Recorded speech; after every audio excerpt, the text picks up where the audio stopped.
ವೀಕ್ಷಕರೇ, publish TV 24 Karnataka ನ್ಯೂಸ್ಗೆ ತಮಗೆಲ್ಲ ಸ್ವಾಗತ. ರೋಣಿಹಾಳ ಗ್ರಾಮದಲ್ಲಿ ಗುಂಡಿನ ದಾಳಿ. ವಿಜಯಪುರ ಜಿಲ್ಲೆಯ ಕೋಲಾರ ತಾಲೂಕಿನ ರೋಣಿಹಾಳ ಗ್ರಾಮದಲ್ಲಿ ಈ ಒಂದು ಘಟನೆ ನಡೆದಿದ್ದು, ಹಳೆಯ ವೈಷಮ್ಯ ಹಿನ್ನೆಲೆ ಗುಂಡಿನ ದಾಳಿ ನಡೆದಿದೆ ಎನ್ನಲಾಗಿದೆ. ರಾಜು ನ್ಯಾಮಗೊಂಡ ಮೇಲೆ ಶಿವು ಜಗದಾಳೆ ಎಂಬಾತ ಗುಂಡು ಹಾರಿಸಿದ್ದಾನೆ.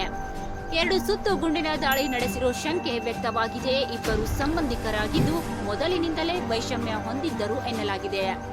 ಸದ್ಯ ಗುಂಡಿನ ದಾಳಿಗೊಳಗಾದ ರಾಜು ನ್ಯಾಮಗೊಂಡ ವಿಜಯಪುರ ನಗರದ ಖಾಸಗಿ ಆಸ್ಪತ್ರೆಗೆ ದಾಖಲಾಗಿದ್ದಾನೆ. ಗುಂಡಿನ ದಾಳಿ ನಡೆಸಿದ ಶಿವು ಜಗದಾಳೆ ಪರಾರಿಯಾಗಿದ್ದಾನೆ. ಸ್ಥಳಕ್ಕೆ ಕೋಲಾರ ಪೊಲೀಸರು ಭೇಟಿ ನೀಡಿ ಪರಿಶೀಲನೆಯನ್ನ ನಡೆಸಿದ್ದಾರೆ. ರೋಣಿಹಾಳ ಗ್ರಾಮದಲ್ಲಿ ಪೊಲೀಸರು ಬೀಡು ಬಿಟ್ಟಿದ್ದು, ಕೋಲಾರ ಪೊಲೀಸ್ ಠಾಣಾ ವ್ಯಾಪ್ತಿಯಲ್ಲಿ ಈ ಒಂದು ಪ್ರಕರಣ ದಾಖಲಾಗಿದೆ.